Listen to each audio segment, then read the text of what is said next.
Hi friends, this is Bani and welcome to my channel. বন্ধুরা, আজকে আমি তোমাদের জন্য কিছু ইম্পর্টেন্ট সেন্টেন্স স্ট্রাকচার নিয়ে এসেছি, যে স্ট্রাকচারগুলোকে তোমরা প্রতিদিনের কনভারসেশনে ব্যবহার করতে পারো। এই স্ট্রাকচারগুলোকে আমরা প্রায় সময় সেন্টেন্সে ব্যবহার হতে দেখি, ঠিক সেই কারণে এগুলোর সঠিক ব্যবহার তোমাদের জানা দরকার। আর এই স্ট্রাকচারগুলোকে সেন্টেন্সে ব্যবহার করে আমরা কিছু বাংলা বাক্যকে খুব সহজেই ইংরেজিতে ট্রান্সলেট করতে পারি। আমরা বাংলায় প্রায় বলে থাকি, সে শরীর খারাপের অজুহাতে স্কুলে গেল না, সে ব্যস্ততার অজুহাতে আমাদের বাড়িতে আসলো না, সে কাজের অজুহাতে বাড়ি থেকে বেরিয়ে গেল। তো এরকম সেন্টেন্স আমরা কিভাবে তৈরি করতে পারি, এখানে আমরা কোন স্ট্রাকচারে ব্যবহার করতে পারি। আবার প্রায় বলে থাকি, কুকুরটা এমন ভাবে ডেকেছিল যে আমরা ভয় পেয়ে গিয়েছিলাম, সে এমন ভাবে কথা বলেছিল যে সবার মন জিতে নিয়েছিল। তো এই ধরনের সেন্টেন্স আমরা কিভাবে তৈরি করব, আজকে আমরা এই ধরনের কিছু স্ট্রাকচার দেখব, এই ধরনের কিছু সেন্টেন্স দেখব যেখানে আমরা কিছু দারুণ স্ট্রাকচারে ব্যবহার করতে পারি, কিছু ইম্পর্টেন্ট স্ট্রাকচারে ব্যবহার করতে পারি। তো তোমরা বুঝতে পারছো আজকের ভিডিওটা কতটা ইম্পর্টেন্ট। তোমরা কোথাও যাবে না, আমার সাথে ভিডিওটা একদম শেষ পর্যন্ত থাকবে। যারা চ্যানেলে নতুন অর্থাৎ প্রথম আমার ভিডিও দেখছো তারা প্লিজ চ্যানেলটাকে সাবস্ক্রাইব করে নিও, তাহলে যখনই আমি ভিডিও আপলোড করব তোমরা নোটিফিকেশন পেয়ে যাবে। তো আর দেরি না করে চলো শুরু করা যাক আজকের ভিডিও। আমরা বাংলায় প্রায় বলে থাকি যে সে এমন ভাবে কথা বলে যে সবাই তাকে পছন্দ করে, সে এমন ভাবে স্পিচটা দিয়েছিল যে সবাই অনুপ্রাণিত হয়ে গিয়েছিল। তো এই ধরনের সেন্টেন্স আমরা কিভাবে তৈরি করতে পারি, এখানে আমরা কোন স্ট্রাকচারে ব্যবহার করতে পারি। এখানে আমরা ব্যবহার করতে পারি in such a way, in such a way. Example দেখো, যদি আমি বলি কুকুরটা এমন ভাবে ঘেউ ঘেউ করেছিল যে সবাই ভয় পেয়ে গিয়েছিল, বা আমরা এটাও বলতে পারি কুকুরটা এমন ভাবে ডেকেছিল যে সবাই ভয় পেয়ে গিয়েছিল। সেন্টেন্সটা কি হবে? The dog barked in such a way that everyone got scared. The dog barked in such a way that everyone got scared. আরেকটা এক্সাম্পল দেখো, সে এমন ভাবে অভিনয় করেছিল যে কেউ তার উপরে সন্দেহ করেনি। এই সেন্টেন্সটা কি হবে? He acted in such a way that nobody doubted him. He acted in such a way that nobody doubted him. গাড়িটা এমন ভাবে পার্ক করা হয়েছিল যে কেউ পাশ দিয়ে যেতে পারছিল না। The car was parked in such a way that no one could pass. The car was parked in such a way that no one could pass. যদি আমি বলি বক্তৃতাটা এমন ভাবে দেওয়া হয়েছিল যেটি অনেক মানুষকে অনুপ্রাণিত করেছিল, তাহলে সেন্টেন্সটা কি হবে? The speech was given in such a way that it inspired many people. The speech was given in such a way that it inspired many people. আমরা বাংলায় বলে থাকি কোনো ব্যর্থতা ছাড়াই। সে প্রতিদিন সকালে মর্নিং ওয়াকে যায় কোনো ব্যর্থতা ছাড়াই, অর্থাৎ একদিনও যাওয়া তার মিস হয় না। আমার মা প্রতিদিন সকালে উঠে যায়, প্রতিদিন সকাল 5টায় উঠে যায় কোনো ব্যর্থতা ছাড়াই, অর্থাৎ 5টায় উঠতে তার কখনোই মিস হয় না। সে প্রতিদিন সকাল 5টায় উঠবেই, অবশ্যই উঠবে। এরকম অর্থে আমরা সেন্টেন্সে কোন স্ট্রাকচার ব্যবহার করে থাকি? এখানে আমরা ব্যবহার করতে পারি উইদাউট ফেল। দেখো, কিছু কিছু স্ট্রাকচারের একদম সঠিক বাংলা অর্থ আমরা বাংলায় করি না, অর্থাৎ ইংরেজিতে যে অর্থটা বাংলায় হয়ে আসছে সেই অর্থটাই আমরা আমাদের বাংলা বাক্যে করি না, কিন্তু অর্থটা এরকমটাই বোঝায়। যদি আমি বলি দয়া করে সেখানে সময় মতো অবশ্যই উপস্থিত থেকো, যেন কোনো ভুল না হয়, তাহলে সেন্টেন্সটা কি হবে? Please be there on time without fail. Please be there on time without fail. আরেকটা এক্সাম্পল দেখো, সে তার ব্যায়ামের রুটিন কোনো ব্যর্থতা ছাড়াই মেনে চলে। He follows his exercise routine without fail. He follows his exercise routine without fail. যদি আমি বলি সে প্রতিদিন সকাল 5টায় কোনো ব্যর্থতা ছাড়াই ঘুম থেকে উঠে যায়, অর্থাৎ তার 5টায় ঘুম থেকে উঠতে ভুল হয় না, তো সেন্টেন্সটা কি হবে? She wakes up at 5 a.m. without fail. She wakes up at 5 a.m.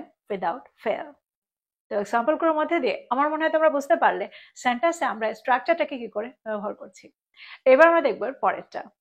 আমরা বাংলায় প্রায় বলে থাকি তখনই সেই জায়গায় দাঁড়িয়ে সে প্রস্তাবটা গ্রহণ করেছিল, তখনই সেখানে দাঁড়িয়েই সে সিদ্ধান্তটা নিয়েছিল। তো এরকম অর্থে আমরা সেন্টেন্সে কোন স্ট্রাকচার ব্যবহার করব? এখানে আমরা বলবো দেন অ্যান্ড দেয়ার। দেন অ্যান্ড দেয়ার। দেখো, স্ট্রাকচারগুলো খুব সহজ মনে হলেও স্ট্রাকচারগুলো কিন্তু খুবই ইউজফুল। প্রত্যেকটা স্ট্রাকচারকে আমরা প্রতিদিনের কনভারসেশনে ব্যবহার করে থাকি, প্রত্যেকটাকে খুব মন দিয়ে দেখো। যদি আমি বলি সে তখনই সেখানেই সিদ্ধান্তটা নিয়েছিল, তাহলে সেন্টেন্সটা কি হবে? He made the decision then and there. She made the decision then and there. আমি তখনই এবং সেখানেই আমার ভুলের জন্য ক্ষমা চেয়েছিলাম। I apologized then and there for my mistake. I apologized then and there for my mistake. আমি তখনই এবং সেখানেই চ্যালেঞ্জটা গ্রহণ করেছিলাম। I accepted the challenge then and there. I accepted the challenge then and there. আরেকটা এক্সাম্পল দেখো, তিনি তখনই এবং সেখানেই সমস্যাটার সমাধান করেছিলেন। He solved the problem then and there. He solved the problem then and there.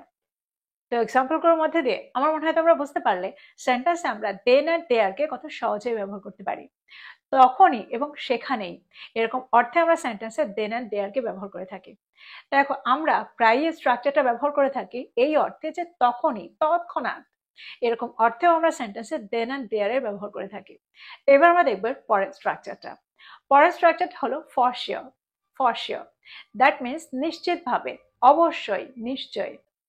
আমরা বাংলায় প্রায় বলে থাকি আমি নিশ্চিতভাবে কাল কলেজ যাব, সে নিশ্চিতভাবে কাল আমাদের বাড়িতে আসবে। তো এরকম অর্থে আমরা সেন্টেন্সে এই স্ট্রাকচারটা ব্যবহার করতে পারি, ফর শিওর ব্যবহার করতে পারি। এক্সাম্পল দেখো, সে তোমাকে দেখে নিশ্চিতভাবে খুশি হবে, বা আমরা এটাও বলতে পারি সে তোমাকে দেখে অবশ্যই খুশি হবে। He will be happy to see you for sure. He will be happy to see you for sure.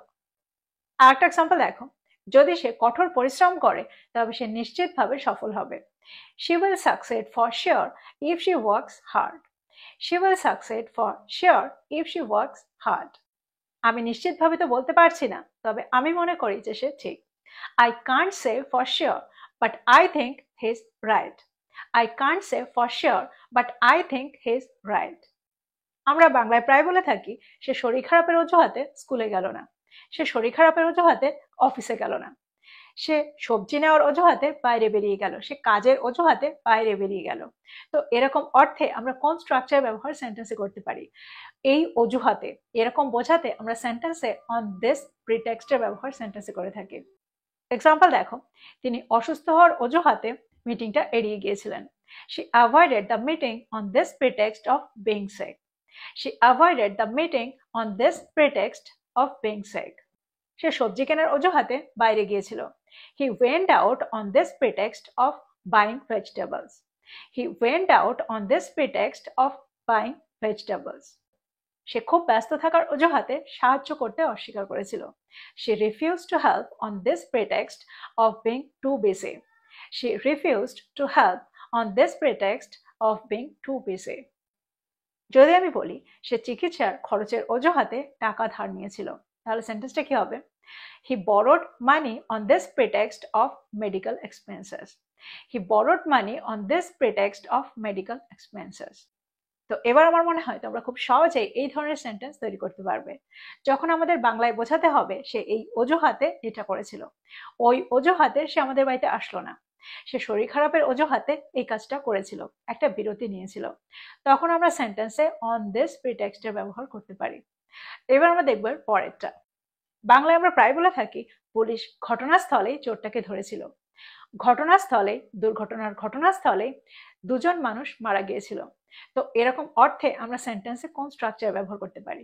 দেখো এখানে আমরা ব্যবহার করব on the spot. On the spot. Example দেখো, তিনি এতটাই মুগ্ধ হয়েছিলেন যে তিনি তাকে ঘটনাস্থলে চাকরির প্রস্তাব দিয়েছিলেন। He was so impressed that he offered him a job on the spot. He was so impressed that he offered him a job on the spot. Police ঘটনাস্থলে চোরকে ধরে ফেলেছিল। The police caught the thief on the spot. The police caught the thief on the spot. বাংলায় আমরা প্রায় বলে থাকি সর্বোপরি বা সবার উপরে। সে একজন বুদ্ধিমতী মেয়ে। সর্বোপরি সে একজন কঠোর পরিশ্রমী। সে খুব কঠোর পরিশ্রম করে। তো সর্বোপরি বা সবার উপরে বোঝাতে আমরা সেন্টেন্সে কোন ওয়ার্ডের ব্যবহার করতে পারি, কোন স্ট্রাকচার ব্যবহার করতে পারি? এখানে আমরা বলতে পারি above all. above all. Example দেখো, তিনি পরিশ্রমী, বুদ্ধিমান এবং সর্বোপরি অত্যন্ত দায়িত্বশীল। He is hardworking, smart and above all very responsible. He is hardworking, smart and above all very responsible. আরেকটা এক্সাম্পল দেখো, তিনি একজন ভালো নেতা, তবে সর্বোপরি তিনি একজন ভালো মানুষ। He is a good leader, but above all he is a good human being. He is a good leader, but above all he is a good human being. কঠোর পরিশ্রম করো, মনোযোগী থাকো এবং সর্বোপরি কখনোই হাল ছেড়ো না। Work hard, stay focused, and above all, never give up. Work hard, stay focused, and above all, never give up. তো এক্সাম্পলগুলোর মধ্যে দিয়ে আমার মনে হয় তোমরা বুঝতে পারলে এই স্ট্রাকচারটাকে আমরা সেন্টেন্সে কি করে ব্যবহার করছি। তো এই ছিল কিছু ইম্পর্টেন্ট স্ট্রাকচার। দেখো, এগুলো যেমনই সহজ তেমনই ইউজফুল। প্রত্যেকটা স্ট্রাকচারকে আমরা প্রতিদিনের কনভারসেশনে ব্যবহার করে থাকি, আর এগুলোকে ব্যবহার করে বাংলা সেন্টেন্সগুলোকে আমরা খুব সহজে ইংরেজিতে ট্রান্সলেট করতে পারি।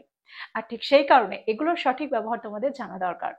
এগুলোকে যত তোমরা তোমাদের কনভারসেশনে ব্যবহার করবে, তত সহজেই তোমরা একটা কনভারসেশনকে কন্টিনিউ করতে পারবে, তত সহজেই একটা কনভারসেশন স্মুথ ভাবে চলবে। তো প্রত্যেকটা স্ট্রাকচারকে নোট ডাউন করো আর এগুলো দিয়ে সেন্টেন্স তৈরি করো, আর এগুলোকে সেই সেন্টেন্সগুলোকে তোমাদের কনভারসেশনে ব্যবহার করো। তো এই ছিল আজকের ভিডিও, এই ছিল আজকের টপিক।